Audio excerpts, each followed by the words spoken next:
asalaamaaleykum gars yi ngeen def maa ngi leen nuyu di leen ziar bu baax a baax di leen fàttali leen seen canal Galsen Tube la chaîne des youtubeurs vidéo yi ki leen koy defal di Pape Modou Lo vidéo tey nag suite logique la ci vidéo bi ñu defoon nan ngay jëndee si Amazon boo nekkee ci Sénégal am jafe-jafe livraison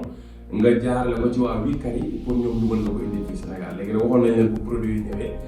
dinañ ci defaat vidéo wala leen ni produit bi ñëw na pour ngeen xam ni lu concret la voilà société boobu boo jëndee jaarale fa lañ la ko indil fii voilà ñi am ay gadget wala ay articles yu ñu bëgg a jënd Amazon ñu xam ni am nañ ñoo xam ne ñi ngi fii Sénégal dañuy liggéey am fii Sénégal am fii bureau Sénégal am sax fii la nekk Sénégal am bureau France am bureau fële nga xam mooy Chine am ko fële États-Unis ce qui fait que boo jëndee ci Amazon ci zone yooyu yëpp boo defee point de livraison mu nekk seen dépôt yi ñu am foofu article bi ñoom dañ la faciliter livraison bi nga fay voilà. léegi nag comme ni ñu la waxoon Amazon nag booy jënd comme ñoom transport tam day yow xaw a cher c'est-à-dire am na article yooyu jënd mu arrangé la am yooyu jënd transport du la arrangé parce que am na yoo fay jënd transport bi mën na gën a cher article bi voilà comme ni ñu la waxoon su fekkee article yoo xam day oyof te prix yi cher loolu sa avantage lay nekk yow parce que ñoom poids lañuy facturer ce qui fait que yow da lay amal avantage trop xam naa nag am na benn hic rek bu ñu gis si boo xam ne entreprise war na ko leeral muy maanaam li nga xam mooy assurance bi ak TVA ba la ñu waroon boole ci prix bi yow nga xam bu ko defee nga xam su ma jëndee lii la may dikk waaye xam nga ñoom kilo bi dañ wax kilo bi 10 000 francs la ci article yi voilà léegi nag loolu am na assurance ñoom buñ ciy teg assurance am naa ko c'est normal parce que comme bagage jàmbur boo jëlee fa indi ko fii bu yàqoo delloo bi ak fay beeg yooyu moo tax loolu c'est normal mais dama gis ne dañ ko waroon affiché ci site bi wax la da ngay fay 10 000 francs le kilo plus assurance ak TVA waaw loolu la ñu war a def mais ñoom liñ lay fay ko ñoom entreprise rek lañ def foofu assurance dugal ko TVA dugal ko loolu rek laa gis loo xam ne mun naa la ko reproché à part loolu wax dëgg yàlla livraison bi gaaw na voilà parce que bi ma ko commandé ak tey nii article bi ñëw ba ma jox si moo ngi nii gis nga paquet bi moo ngi nii voilà yaa ngi gis ñoo ngi ko livré woon ñoo ngi ko defoon ci Wikari home box numéro 7 73 rue Noël Ponce Nanterre voilà boo xoolee gis nga ni voilà adresse moo ci nekk indi nañ colis bi moo nekk nii colis Amazon bi léegi xam naa dinañ def luñ defaat ñu laaj ko rek benn yoon mën nañ ko daal di posé problème ñu xool ba xam li ñu commandé woon moom moo nekk ci biir loolu dañ la si baax bi nga def ko ñu nga xam ne moom mooy utiliser wax waa bi sa papier la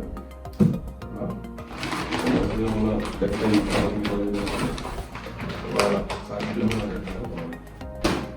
voilà lii moom mooy kii bi ñu commandé woon pistolet colle chaude bi moo nekk nii ah pistolet colle chaude bi parce que dama ko yàggoon soxla mais dama ko doon wër fii même amoon jafe-jafe lu ma gis ko war a xool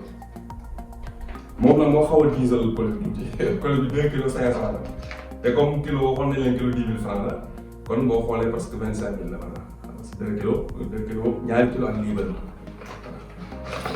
voilà gis nga pistolet colle chaude moo nekk nii voilà ak accessoire yu mandal surtout li ko diisal nag mooy 80 baar yi ñu ne la waxoon noonu voilà yi voilà lii moo ko xaw a parce que lii rek parce que dem na kilo voilà baar yi moo ko xaw a diisal tuuti moo tax affaire bi jël poids mais tablette graphique moom jëlul poids quoi voilà bu bëri voilà kon nga xam ni moo ngi nii article bi ñëw na normal amul benn jafe-jafe voilà tablette graphique bi tamit waaw moo ngi nii tamit moom tam ñëw comme ni ñu ko gisee waaw du jant bay laaj voilà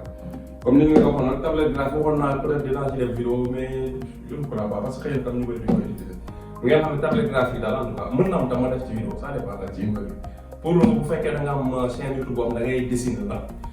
ni nga au lieu ngay dessiner ci papier di ko filmer après di dugal da lay dimbali ci tablette bii nii da nga koy connecté ci ordinateur bi gis nga mën nga def ay recherche ci YouTube di nga koy suivre tablette graphique ngay tap ngay xool léegi kii da nga koy teg fi ngay teg sa clavier nga koy teg da nga koy connecté ordinateur bi ce qui fait que fii nii ngay dessiner li ngay bëgg a dessiner muy génn écran après nga def enregistrement sa écran ce qui fait que mooy gën a simple da ngay créer vidéo en même temps ngay dessiner en même temps ngay defaraale vidéo bi dafa simple mën nga ko utiliser pour def ay formation tamit di jàngale te li ngay jàngale mën a nekk par exemple mel ni tableau blanc la nga war a di bind comme ku yow doo créer di bind ci classe kii boo ko amee mën na la dimbali nga def vidéo yoo xamante ne da nga siy jàngale te li ngay jàngale nit ñi koy seetaan day mel ni yow da nga yor créer bind ci tableau noonu nga def koy jàngale maanaam lu efficace la ci ñi nga xamante ni ay dessinateur lañ wala ñu bëgg a def ay cours en ligne ci ay vidéo di ko jox waaw lu am solo la voilà. moo tax ñu da ko doxal chaîne bi ñu bëgg a lancer woon chaîne bu dessin la wala ñu jënd ko pour di ko utiliser pour mu gën a yombal dessin ñi koy def foofu parce que ci YouTube lañ ko bëgg di dugal kon nga xam ko loo mën a ko vidéo tey nag wala ni produit yi commande na keroog ñëw na te ñëw bu gaaw la ñëw te dañoo ko livré fii ba ci kër gi voilà fay naa si 30 000 et quelques voilà parce que comme ni ma la wax sànq dafa am lu ci yokk loo xam ne waxaale wuñ ko ni site bi muy lan muy assurance 5 000 et quelques la waaw boo boolee 25 000 yi ma fay parce que tablette bi kese def na presque 1 kilo 500 voilà tablette bi moo yóbbu 1 kilo 500 yi parce que maa ngi doon foofu peut-être du fa egg pistolet colle bi moom yóbbu na 1 kilo yi mu nekk 2 kilo 500 comprendre nga kilo 10 000 francs mu nekk 25 000 kilo bi ñaari kilo bi bëri na 25 000 c'est normal loolu mooy wii kat li ma fay léegi nag li tax mu dem 30 et quelques mille mooy 5 000 et quelques assurance bi ñu ci teg ak 1000 et quelques yi ñu ci teg mooy facture bi ngeen di gis nii à côté rek voilà information yaa ngi noonu voilà 1000 et quelques yi ñu ci teg mu nga xam ne moom mooy tam TVA yooyu nag doon na baax ñu mentionné ko site bi nit ki avant muy jënd mu xam totalité de affaire bi li mu koy dégg loolu doon na si baax voilà à part loolu daal suñu ci benn inconvénient ñu ngi leen di daal defal chapeau waaw waaw oui kay dëgg yàlla dañuy facilité li nga xam ne mooy livraison produit yi Amazon yi pour ñëw fii Sénégal am na tam ñu ma demandé si commentaire vidéo boobu nañ dañu bëgg def vidéo pour AliExpress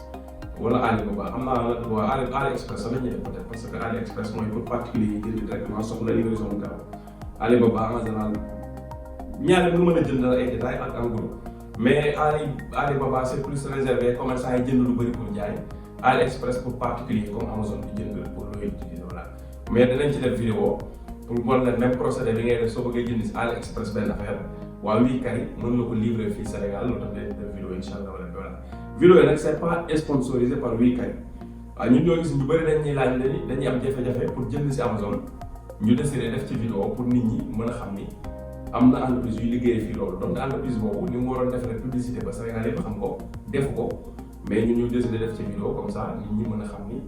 am na entreprise buy liggéey loolu fii mën nañu jënd léegi Europe ñu leen koy livrer fii te livraison bi gis ngeen day gaaw parce que vidéo keroog bi vidéo bu tay bi gis nga matul une semaine te article bi ñëw na kon vidéo bi fii lañ koy yemale ñu ngi leen di jox rendez-vous ba vidéo bi ñëw incha allah rabbi jërë ngeen jëf